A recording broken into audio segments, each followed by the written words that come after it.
sacolas plásticas cheias de dinheiro para financiar o Partido Socialista de Pedro Sanches entregues na Rua Ferraz. Vamos começar!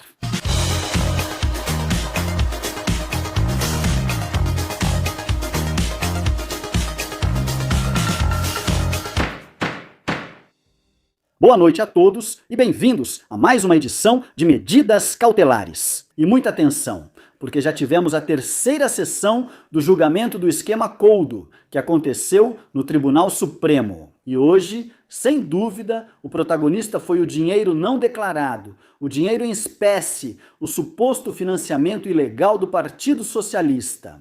Porque prestou depoimento como testemunha, nada mais nada menos do que a empresária Carmen Pano. Sim, essa empresária que foi até a sede do Partido Socialista, supostamente com 2 bolsas de 45 mil euros cada uma. Esse dinheiro em espécie, em notas de 50 e 100 euros, teria sido usado para financiar ilegalmente o Partido Socialista. E também prestou depoimento sua filha, e também prestou depoimento o motorista que a levou de carro, um amigo dela que a levou de carro e a deixou na sede do Partido Socialista, na Rua Ferraz.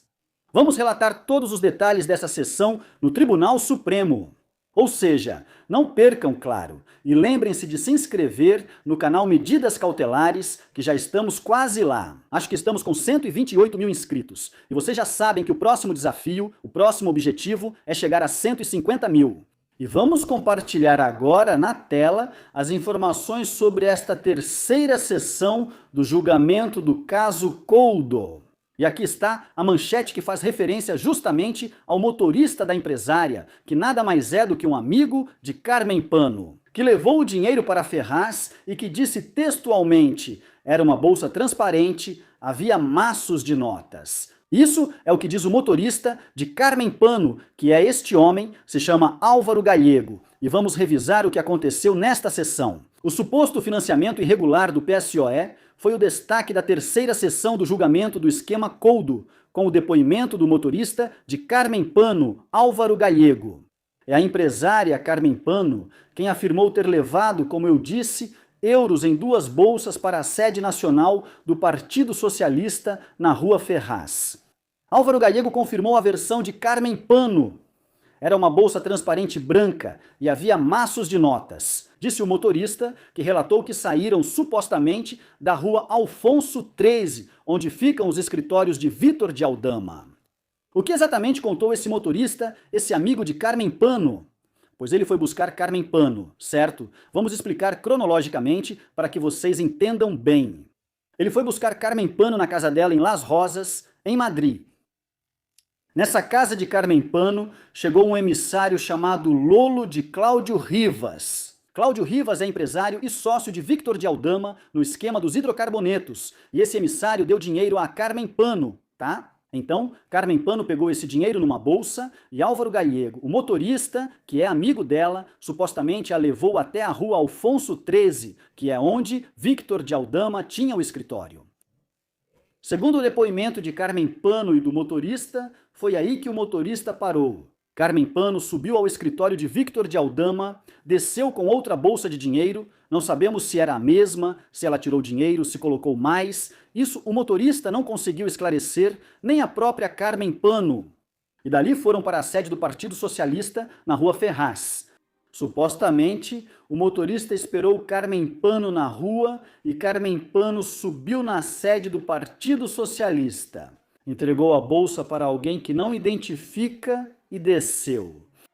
E essa foi a segunda entrega, mas é que, segundo disse Carmen Pano, houve uma primeira entrega. Também 45 mil euros em sacola plástica, levados direto por um taxista.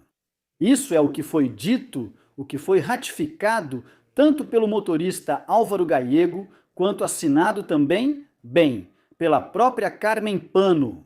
É preciso dizer que o advogado de Vítor de Aldama, José Antônio Choclan, que vocês conhecem muito bem, não é neste canal, porque falamos muito sobre ele. Ele é o advogado de Vítor de Aldama, é o advogado de Júlio Iglesias. Pois intensificou o interrogatório ao motorista, que admitiu não poder garantir que a bolsa que Carmen Pano levou para Ferraz era a mesma com que saiu de casa e entrou no escritório de Aldama. Porque, claro, ele diz que desde a casa de Carmen Pano até o escritório de Aldama havia uma bolsa, e que depois a bolsa foi do escritório de Aldama para a Ferraz. Não sabem se é a mesma, se trocaram, se colocaram mais dinheiro ou não. Este, o motorista, explicou que sabia que dentro das bolsas havia maços de dinheiro porque ele via através das partes transparentes da sacola plástica. Diretamente, o motorista disse: as sacolas levavam maços de dinheiro, não balas, mas ele disse que não sabia quanto havia dentro dessas sacolas. E segundo Carmen Pano, eram 45 mil euros em cada sacola. Das entregues ao Partido Socialista na Rua Ferraz. Posteriormente, após o depoimento do motorista de Pano, ocorreu o depoimento de Leonor Gonzalez Pano, que é a filha. Gonzalez Pano esclareceu que seu relacionamento com Aldama foi de namoro há muitos anos e que depois se tornou uma relação muito próxima, quase de família. Ou seja, a filha de Carmen Pano, que é Leonor, foi parceira, ou não sabemos exatamente o que, amiga colorida de Victor de Aldama, segundo seu depoimento. Nesse sentido, foi feita referência a um documento em que Leonor explicava ao seu novo parceiro, Natan, era assim que se chamava seu namorado, que lhe haviam oferecido um emprego no Ministério dos Transportes de Ávalos como assessora. Foi um comentário, diz a filha de Pano, que o Victor me fez, não era nada importante, mas comentei com meu parceiro que me perguntaram se eu teria interesse em trabalhar para Ávalos, no Ministério. Além disso, a filha da empresária ressaltou que era carinhosa, Rivas, que na verdade era quem mandava na sociedade Half God Time. A sociedade Half God Time, para vocês terem uma ideia, é uma sociedade criada pelas Pano, mas quem realmente a administra é Cláudio Rivas, que era o sócio de Aldama no esquema de hidrocarbonetos. E justamente com essa sociedade Half God Time é que se compra o famoso apartamento da Alcaidesa, em Cádiz, que era para uso e desfrute de Ávalos. Para que deram esse apartamento a ele? De acordo com o que pôde ser vislumbrado na audiência que ocorreu no Tribunal Supremo, esse dinheiro, uma dádiva, era em troca de que Ávalos conseguisse, por meio de coldo, que fosse concedida uma licença de operador para a empresa Vila Fuel. Uma licença, um operador de empresa de hidrocarbonetos para a Vila Fuel, e em contrapartida davam a Ávalos aquela casa na Alcaidesa.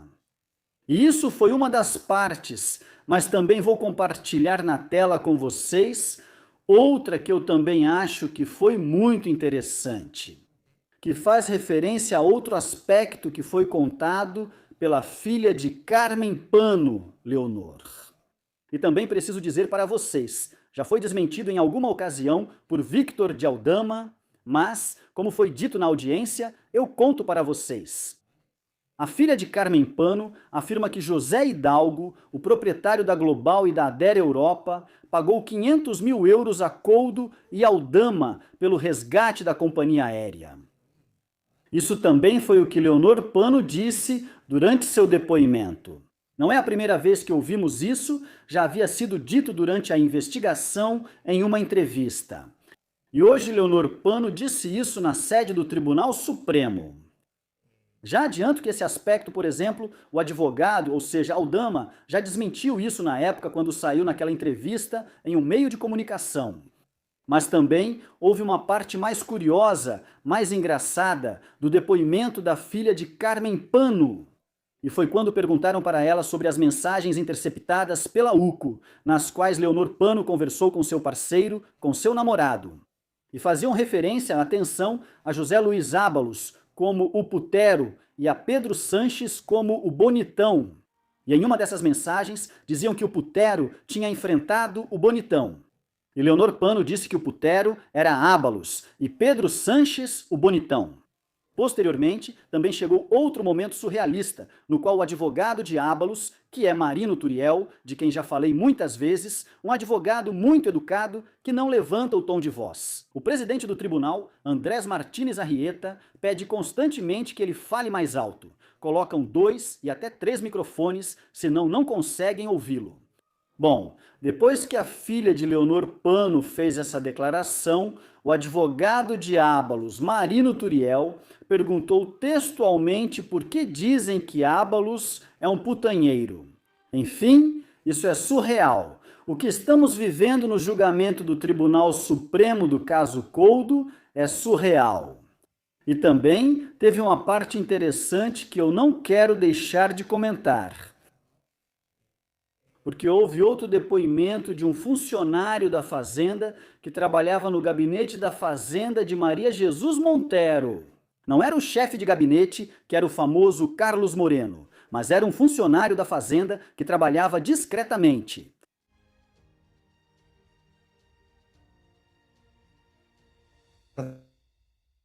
Ele contou como recebeu um pedido de informação para ver se era possível adiar a dívida fiscal de uma empresa de interesse de Victor Daldama e que esse pedido foi repassado pelo próprio Carlos Moreno. Ou seja, Carlos Moreno recebe esse pedido de adiamento de um pagamento fiscal de uma empresa ligada a Daldama. Carlos Moreno repassa para esse homem, que era um funcionário do próprio gabinete do Ministério da Fazenda, e o que esse homem faz? Ele repassa para a agência tributária. E a resposta da agência tributária foi que não era possível adiar de forma alguma o pagamento da dívida. O que isso significa?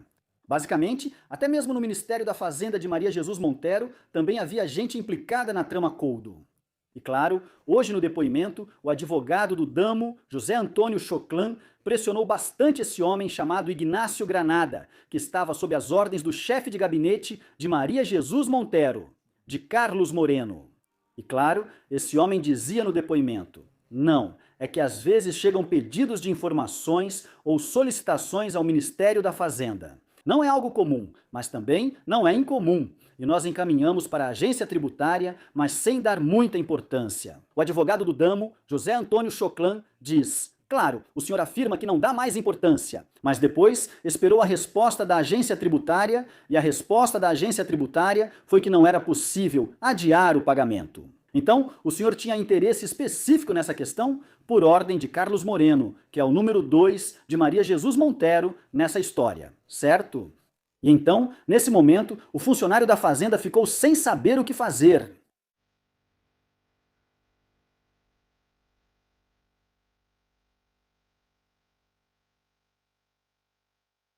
Então podemos dizer que pegaram ele no pulo para sair do aperto, certo? Ele não sabia como justificar que realmente havia um interesse em adiar essa dívida de uma empresa relacionada a Victor Daldama.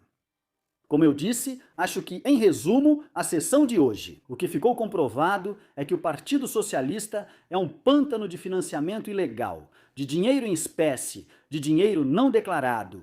Ou seja, se em outros dias falávamos da Espanha caipira, com as Jéssicas, as Cláudias Montes, as Miss Astúrias, hoje, sem dúvida, é o dinheiro não declarado socialista, não é? O partido de Pedro Sanches foi o grande destaque desta sessão.